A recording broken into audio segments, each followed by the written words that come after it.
My name is Melvin Jones. I'm Pastor Mel.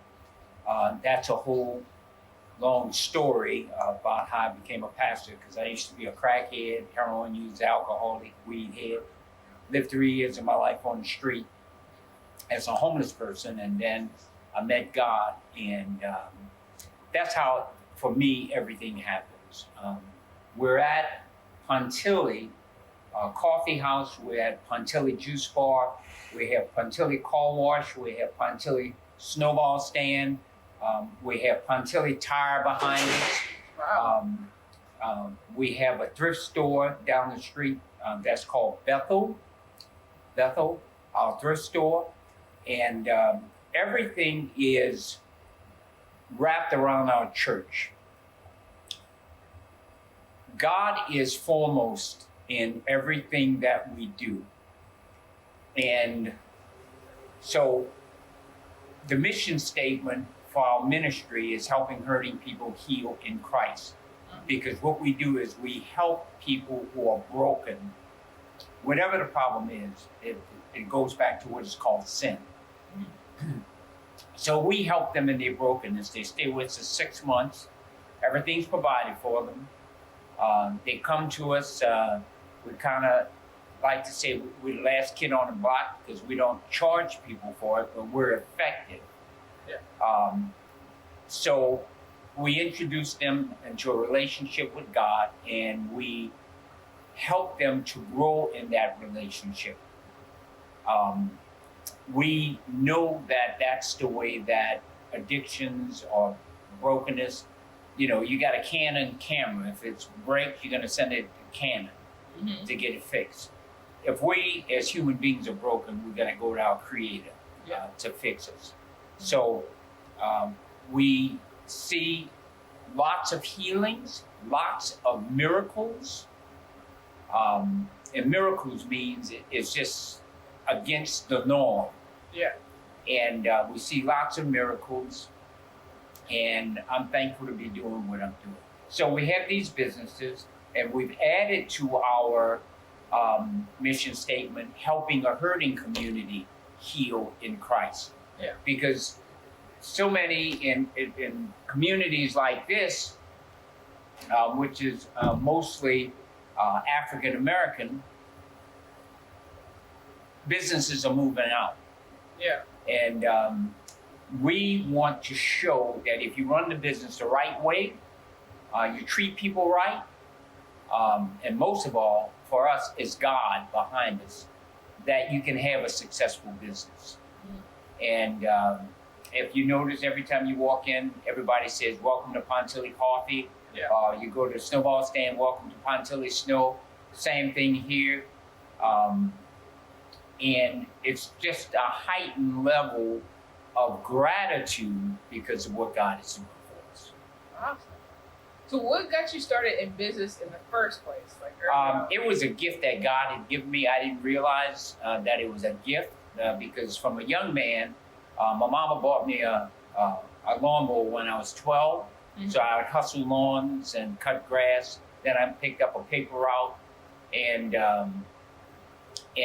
I just always worked. It was just part of the ethic of our family. So it's just a God-given gift. But anybody can learn. Yeah. Anybody can learn. You have to have the desire. If you're waiting for somebody to give something to you, good luck. That's what I learned. And it ain't happening. Funding, a lot of people waiting on funding. People waiting on funding. Customers. You can't do it. Support from family. Once you do it, people are going to jump on. But it takes sacrifice. You've got to sacrifice for what you want. And business is not a cure-all for all your problems. Yeah. When you go into business, you got more problems because you've got people who are responsible to you and you're responsible to them. Yeah. So business is good. Everybody who is a leader should try it. Yeah. If you don't work it out, go to work for somebody, learn it. Yeah. And that's all it is, learning. Yeah. If you're willing to work hard, you can be a success. My grandfather told me, you know, you don't have to reinvent the wheel. Work You for don't have to somebody be who's reinvent the doing wheel. it and then learn from it. A lot of people, they don't want to work for nobody at all, ever. Yeah, they don't And it's want. hard to learn if you.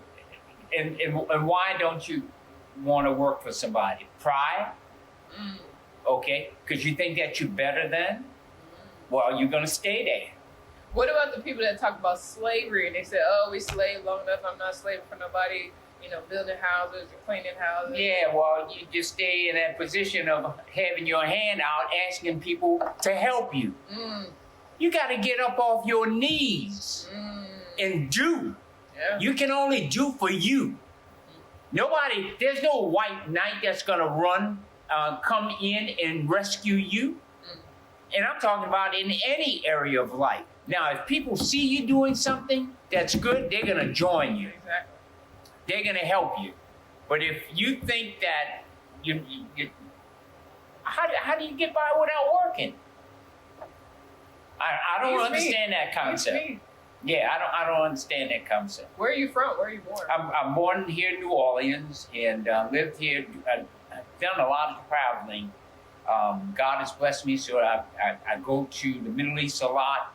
I go to Israel a lot. I go to Africa a lot. I go to England, Cuba. Wow. I go to a lot of places. What part of New Orleans? New Orleans, we started out in the projects. It's called the Lafitte Project. I've heard that. Then we moved into 2609 St. Anne Street, and then we moved out to Punch Train Park. Punch Train Park is a black subdivision that was first of its kind. And that was because my dad worked hard. Yeah. He worked 3 jobs Wow. to get us there. All he had to put down was $2,000 back then, and the house was $20,000. Now it's worth a couple of $100,000. Yeah. The same house, but he was willing to work. 7 kids. Yeah. Yes, ma'am. Where are your parents? Are your parents from New Orleans? Or My parents are from New Orleans. They both did. I'm 72 now. As a young man, at age 18, I went into my first really organized business where I started selling flowers on the street in buckets. I saw it in Houston. I brought it back to New Orleans. Before long, I had 50 people working for me and was making really good money. Then I opened up a flower shop, full service florist. Didn't know anything about the business, but I learned. Yeah. I went to work for somebody else and I learned. Then I opened up a flooring company. There was a flood here, and I said, well, people are gonna need flooring. Let me learn the flooring. I hired somebody who knew something about it, but I learned it. I got on my knees, kicked in carpet, laid tile. Then after that, I opened up a nightclub. And I thought I had arrived, but all along, the reason I worked so hard was to prove to my dad that I was good enough. All I ever wanted was for my dad to say, I'm proud of you and I love you. And I never heard that until much, much, much later in life. Wow. And high school football star, just wanted my daddy to come to one of the games, never made it to any of the games. He told me, he said, Mel, if you make a touchdown in your homecoming game, I'll buy you a car. I made 2. Didn't see no car. Wow. So all my life I was trying to gain approval. And that approval came money, power, success, and women. If I felt like if I had that, then I was worth something. Well, I had it all and was miserable. At 27 years old, I'm an owner of a major nightclub here. I'm in the florist business. I ran political campaigns, helped people to get into office. Had the finest girl in town, and I used to change them every other week. Yes, ma'am. a knucklehead, thinking that that was going to bring me joy, happiness. But all it did was let me know just how inadequate I was, because none of that could fill me. When I came into a relationship with God, God has put in every human being the need for a relationship with Him. That's where you find it. That's where you find it. Everything that we've done here, it's all God. Yeah. We do a lot of praying. We ask God for direction. He gives us direction. But you got to learn how to, you got to know God. And the way that I found the God, I believe there's one way, and that's through the Bible, and that's my Lord and Savior, Jesus Christ. So how did you get there from where you were? How did I get where? From doing all the flashiness, you feel like you had everything, all the girls, all the business, all the money, to get into a relationship with God and then... All right. God had to take it all away. Broke me down. I was going to commit suicide one night. And because I tried to stop, I started using drugs. I started drinking a lot in the nightclub business, because everybody want to buy you a drink. You own it all, but they want to buy you a drink. Yeah. Okay? So I started drinking too much, started smoking a lot of weed, started snorting coke, because that would keep me up, because I had other businesses also. And then one night, a girl I was seeing, we were at a crazy party, they were smoking crack. And I said, I want that. She said, no, don't do it. I did it. Got hooked that night. Didn't know it was hooked that night, but I got hooked that night. And anybody that understands who a crackhead is, you're going to wind up on the street, in jail, or dead. And so I started using heroin also. And so one night I was going to commit suicide. And on that night, the word God came into my mind. And I didn't believe in God, okay? And I said, I don't even believe that there's a God. I said, but if there is a God, I'm asking you to help me. And nothing happened that night other than all of these drugs that I was on, God put me to sleep for 3 days in an abandoned house. And when I woke up, I knew something was different. I didn't know what it was. But I used to walk the streets in New Orleans as a homeless man with a backpack on. And there were maybe 13 voices talking to me. All right? Now I got maybe 4. Yeah. All right?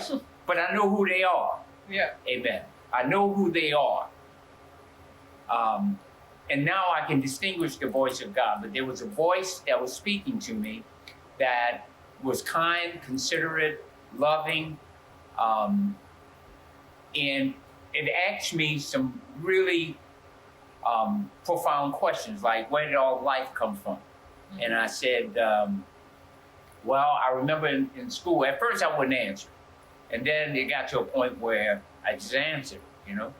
And I'd followed a voice that told me to go get some dope. So I just decided to follow this other voice. So it asked me questions like, where did all this come from? I said, well, Big Bang Theory, you know, and all that. Okay, why isn't that happening anymore? I said, I don't know. Okay, so where did everything come from? How? Look at creation, all right?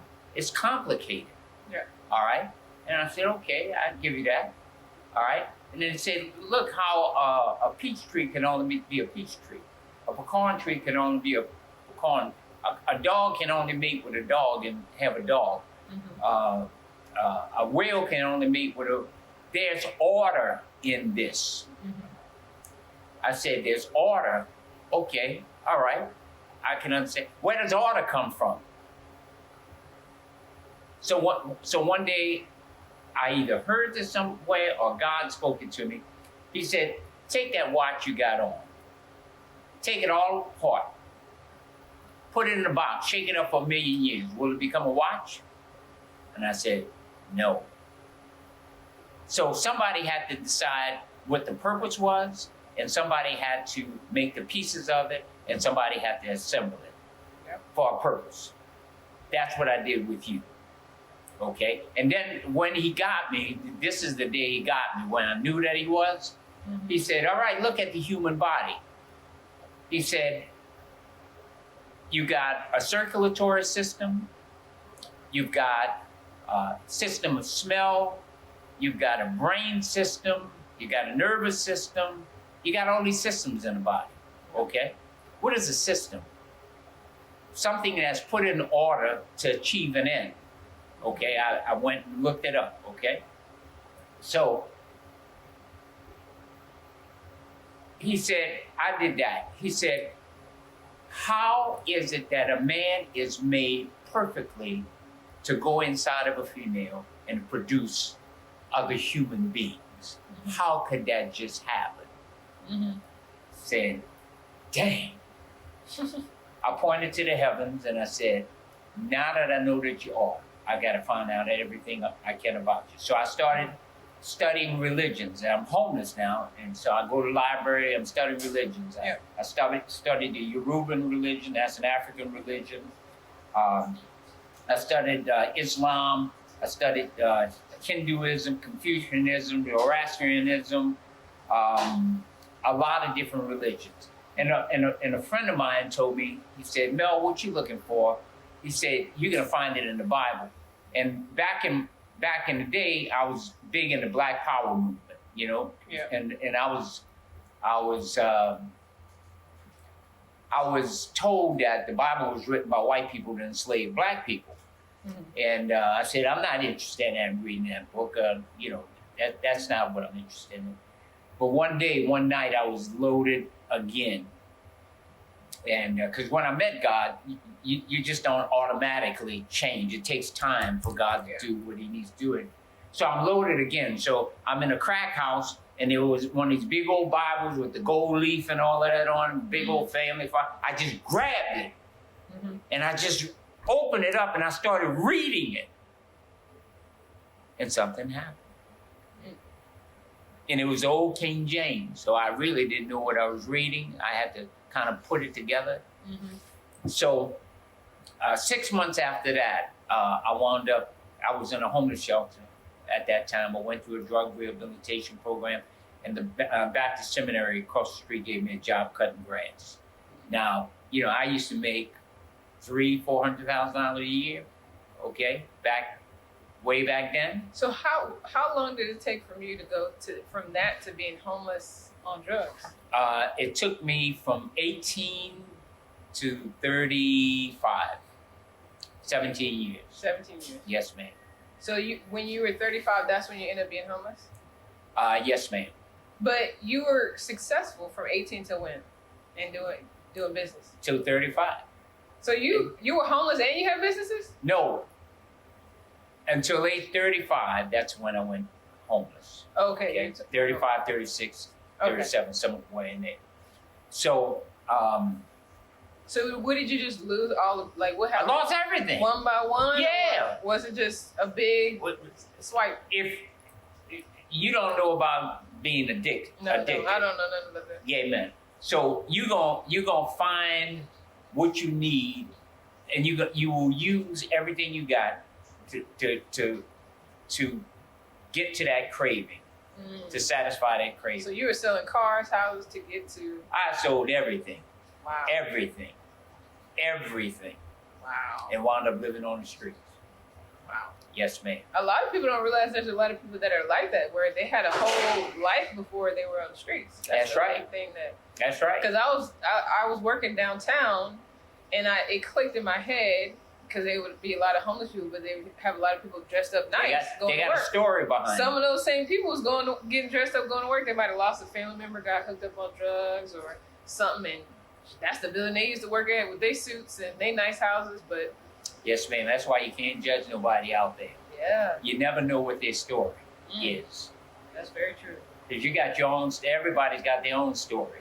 Yeah. Because at some point in life, you are gonna be broken, where you can't depend on you, your money, your mama, your daddy, nobody, not even a doctor. There was a fella here that owned Popeye's Chicken, Al Copeland. Al Copeland stomach cancer, a rare form of stomach. He just spent all his money. He went around the world trying to find the cure. Couldn't find the cure. I don't know if he found God, but that was the answer.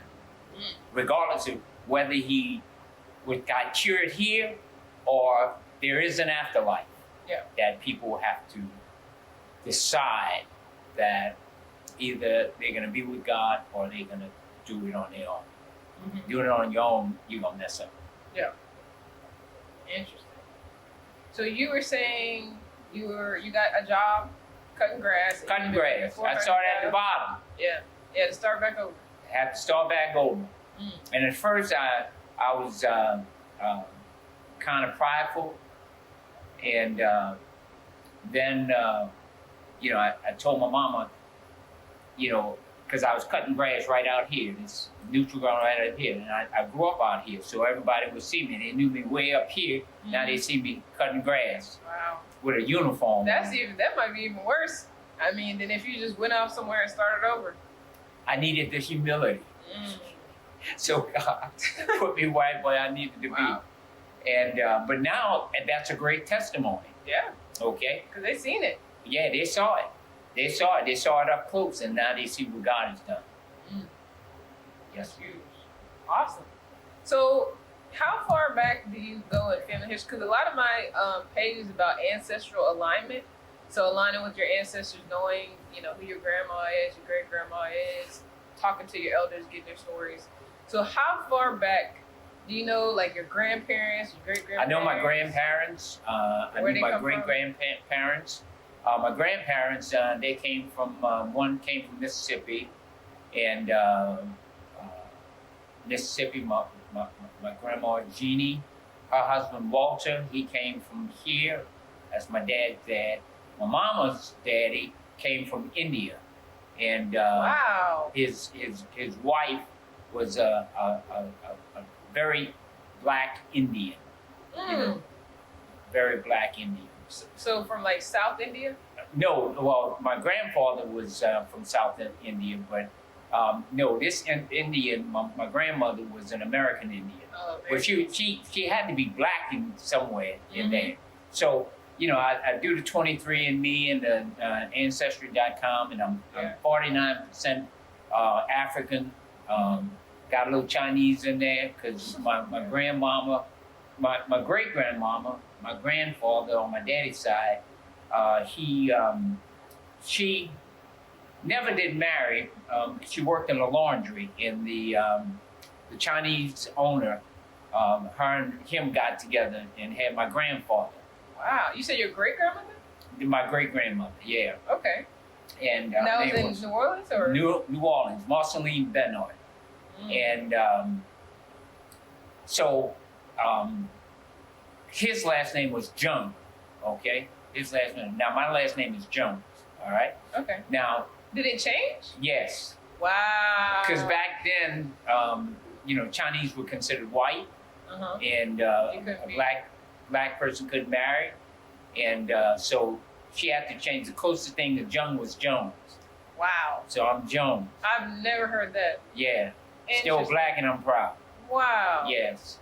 That's interesting because I've been doing a lot of like talking to my elders, and they always go back to Indians, American Indians. And I have genealogists in my family. Have you ever found anybody from Africa in your, like a person that you know from Africa? Like how you have a Chinese great grandmother? Yeah. Or your great grandfather is Chinese? My great grandfather on my dad's side is Chinese. And married a black woman. Married a black woman. Well, didn't marry. Or they had a baby. They had a baby together. And that was my grandfather, Walter Jones. And but I don't know of any further back on that. On my mom's side, I know my grandmother. Her name was Lillian Roman, R-O-H-M-A-N, and but her maiden name was different. And my grandfather was named Monibar Rahman. He came from, Calcutta. Calcutta. Where is that? That's in India. So you Calcutta. you have ancestors that came from India. Yes, ma'am. And they came to New Orleans. They came to New Orleans. First they went to Ellis Island, then came to Detroit, then came to New Orleans. And that was your which person? That was my grandfather on my mom's side. Grandfather on your mom's side. And then you had the American Indian from Mississippi, or? No, the American Indian, she was somewhere from around here, but a lot of Indians here mated with the black people here, with the slaves. Yeah. And so that's kind of prominent. That's why you see, if you've been around New Orleans a little while, you see all the Indian Mardi Gras clubs. Yeah. All right. And all the streets named, I was looking at the map, all the street names, Powhatan, Pocahontas, Chickasaw, everything. Yes, and my family's from around here, Old Gentilly. Yes, ma'am. The Darbys, the Clouds. Okay, I know the Darbys. Yeah, we're all related to them, and they're Choctaw. Yes, ma'am. So, yeah. But I'm black. Exactly. The combination of, you got I'm Chinese, black. you got Indian, Man, I you don't got care black, all you got... that. Some of my family, they're a little brighter skinned. They want to talk about their Creole. Well, you have all of it. Look. You can be what you want. I'm black. Okay. So, and that's been an ongoing debate because, like, for example, I have an uncle that was a Black Panther, but before he was a Black Panther, he didn't like being called black because it was like in between the time when people were Negro, colored, black, and then they had the Black Power movement. Yes, ma'am. So why do you think people are now, well, I guess there's an in-between again, but why do you think they keep changing our name, first of all? Because we African-American now. African-American. But then it was black, it was colored, Negro. Why do you think they keep changing it? You know, I don't know. That's when I'll ask AI. I'll have ChatGPT and find out what was the progression on that. Yeah. So I haven't studied that. Why are you proud of the black title? Because I'm look at my color. You know. I got a little bit of tan now. You know, because I like sun. Yeah. But I'm black, and I'm comfortable with being black. God made me black. God made some people. In our ministry, we don't use black and white. We use chocolate and vanilla. Okay. Our Hispanic brothers and sisters are mocha. Our Asian brothers and sisters are what do we call it? Amber or something like that. Butterscotch. That's what we call it. You call it butterscotch? Yeah. So all those flavors are good. Yeah. Yeah. We get hung up on the different colors. God made two original people. And out of that, all of us come. We're all made in the image and likeness of God. So all of this foolishness that we are dividing on colors, you know, that's all man's attempt to be superior, and every race does it. That's true. Every race does it. You know, in African Americans, the lighter, the straighter the hair, you better. You got good hair. All right. Well, that's foolishness. And there was a time when I couldn't go to certain parties because I was too dark. Here in the 7th Ward. Wow. So you've got black people that do that. Then you've got Russians and Ukrainians. Who can tell them apart? They're killing one another. One for power. Exactly. Okay? African tribes in Rwanda, Sudan, they're killing one another. They're the same people. All right? So it's you know, the racism thing is not just on colors. In India, you've got the caste system, where the darker you are and whatever class you're born in, that's where you stay for the rest of your life. Below the border, the Mexican, you better not call a Nicaraguan a Mexican. They're ready to fight you. And they're right around the corner. Yeah, and this is crazy. Yeah. So I asked God one day, because I try to understand everything from God's viewpoint. I said, God, how did this happen? Okay, where did it go back to? And he brought me back to the Garden of Eden, where Adam and Eve he made Adam and Eve, okay? So in making the first two prototypes, they decided to rebel against God. They wanted to do it their own way rather than the way that God wanted to do it. They wanted to be like God. That's what the Bible says. So to be like God, you have to be perfect, but they weren't perfect. They were supposed to follow God. So what happened when they rebelled against God by eating whatever fruit that God told them not to eat? What happened was pride set in, because I think I know more than God. Shame set in, because when I did something, but I don't know how to fix it, and guilt set in. Guilt, I did something wrong, but I can't fix it. So pride, I'm better than somebody else. Guilt, something's wrong with me because something I did wrong. And shame says something is wrong with me. So every human being deals with that. So if you're dealing with that, if you don't feel like you're good enough, you're going to try to do something to make yourself better than others so that you can feel better about yourself. Yep. How do we do that? Our hairdo, muscles, good bodies, education, bigger house, more education than the next person, because I can feel better about myself. You know, white people, our white brothers and sisters, they got the same problem. You better not have a young white lady go to college and meet a guy who is white, but he came from the trailer park. Yeah. That's a problem. Mm-hmm. All right. So they've got their set of things that they, but everybody, every human being, every human has to deal with that. And there's no place in the world where you can get away from it. So we deal with color here in America, but in Russia, what are they dealing with? Power. Yeah. I'm better than nationality. I'm better than you. Mm-hmm. Okay, but it's the same thing because I'm elevating myself more than you, and I'm gonna hurt you. Well, I was thinking about that, kind of what you went into with the men versus women. That has been a big thing where there's been a lot of conflict with relationships, and they have a lot of women. They're like, I'm just gonna be celibate. Guys are like, I'm going my own way. I'm not gonna go out of my way. What does God say about it? You see, that's the thing that you got to get back to. Mm-hmm. Our culture is out of whack now. Okay, for men and for women. Yeah. You got too many effeminate men, and you got too many women who want to be boys. Okay, all right. So, but God didn't assign that.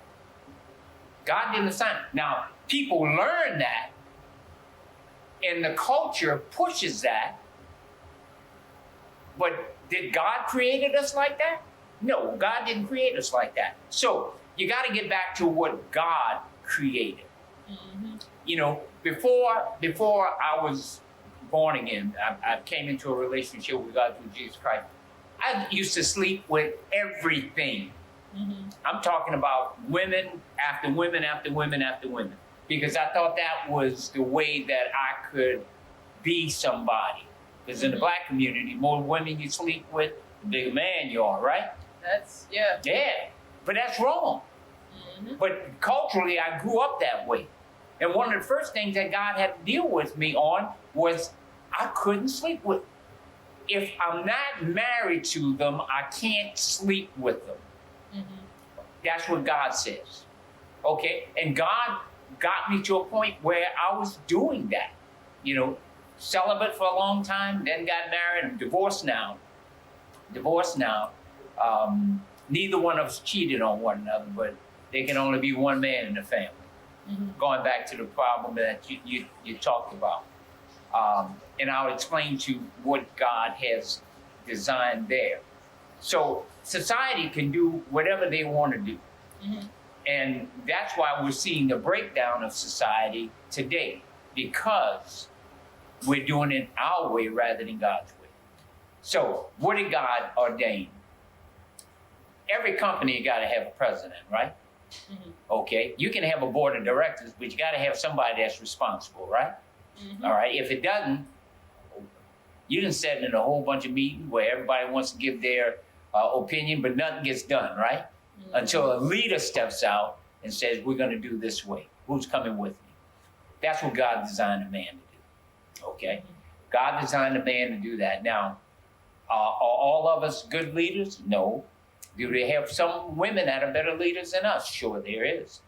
But the function of a family, you've got to have somebody in charge. Say that the guy who he's married and the wife needs a new car, okay, but they can't afford it just yet. Yeah. And she works like just like him, works as hard as him, and she said, "Husband, I want a new car." Well, we can't afford it yet. All right, I want a new car. Okay, honey, we can't afford it yet. I think that 6 months down the line that we're going to be able to afford it. We'll continue to get it fixed, and I'll pick you up. If it breaks down, I'll pick you up. You know, I'll make sure that you're taken care of. I want a new car. I work as hard as you. All right? So you get the new car, and you can't pay the note. Who's she looking at? Who's she looking at? I mean, she's looking at you and herself. Yeah.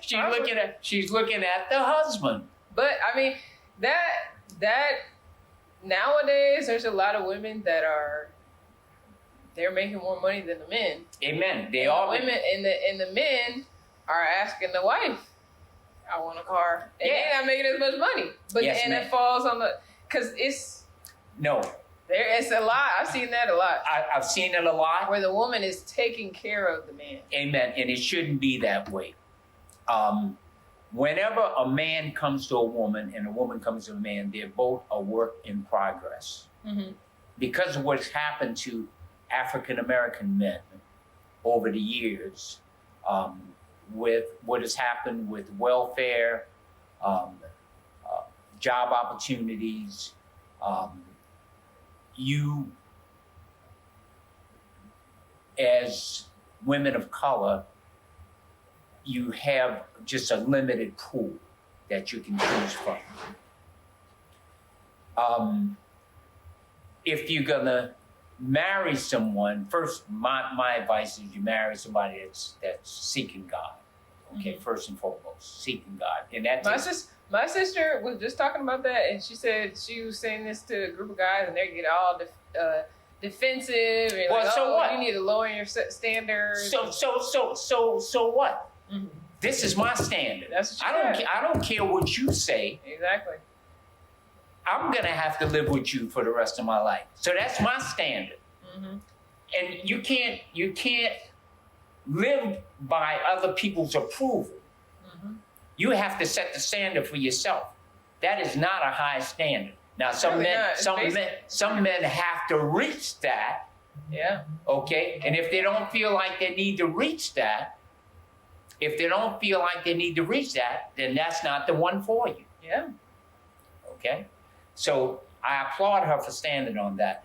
But a lot of times we come as a project where you see the potential in him, and you make some suggestions. You know, this is where I stand. If you're not in church, you're not looking to go to church. You know, I just don't have time for it. There'll come somebody where they're in church, but you got to watch them because you got wolf in sheep's clothing also. You got to watch them, and you've got to see their walk in life if they're really living what they're saying. Yep. And then when you find one who's walking it and doesn't have a good job, you're taking an opportunity to build something, but you've got to humble yourself to let him lead. First of all, if you're going to marry him, you see some leadership qualities in him. He's just not good looking. All right. Why you got to be not good looking? Why you can't be both? You can have both. Uh-huh. You can have both. Yeah. Okay. But sometimes our ideas of good looking is kind of exaggerated, okay? Because the television or the movie says he's supposed to look like this. Yeah. But this man, fair looking, and his qualities just outshines everything. That's a guy that you want to draw closer to. Because we all get old. Yeah. We all get ugly and old. And the only thing that's going to stand is the character. That's true. Why do you think it's important when you're rebuilding people? Because they always have a women's ministry and a men's ministry. Why do you feel like it's important to have that? And also, a lot of people, they become celibate. Women become celibate, men become celibate. Why do you think it's important to have that separation while you're rebuilding? You got to have the separation because you've got to work on who you are.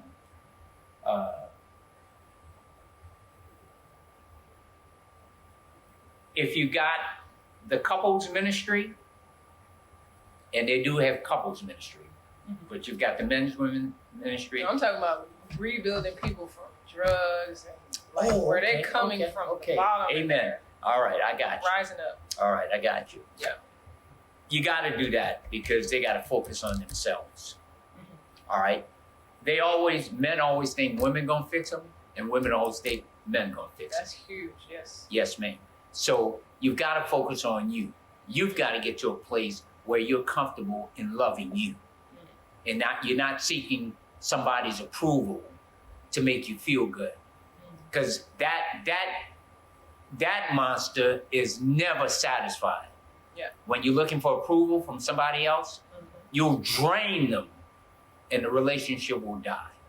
Yeah.